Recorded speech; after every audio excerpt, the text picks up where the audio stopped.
High, you are watching Sudip on screen.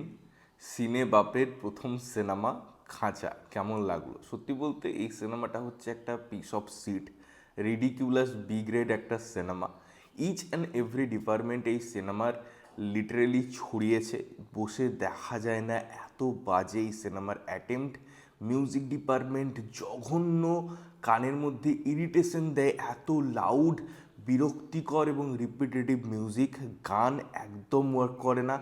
Editing জঘন্য। পুরো সিনেমার যে টাইম লাইন বা বিভিন্ন জিনিসপত্রগুলোকে দেখানো হয়েছে সেই ওল্ড স্কুল ট্রিটমেন্ট বলে মনে হয় কোনো নাইনটিজের সিনেমা দেখছি। সত্যি বলতে নাইনটিজের সিনেমাও এত খারাপ হতো না যতটা এই সিনেমাটা খারাপ করা হয়েছে। অ্যাক্টিং পাতে দেওয়া যায় না, গল্প, স্টোরি টেলিং বা সিনেমার আনুষাঙ্গিক যে ব্যাকরণ থাকে, যে জিনিসপত্রগুলো থাকে, সেগুলো ওয়ার্ক করে না। Third class direction. তো এই সিনেমাটাকে দেখা ইটসেলফ একটা টর্চার করে নিজেকে, এবং সেটা আমি কালকে নিজের জন্য উপহার দিয়েছি। এবং ভীষণ ডিসঅ্যাপয়েন্টেড সিনেমাটা দেখে। কেমিস্ট্রি ওয়ার্ক করে না, কিচ্ছু ওয়ার্ক করে না। তো আপনারা যদি দেখেছেন আপনাদের কি ওপিনিয়ন জানাবেন। দেখা হচ্ছে অন্য কোনো ভিডিওতে, ততক্ষণের জন্য টাটা।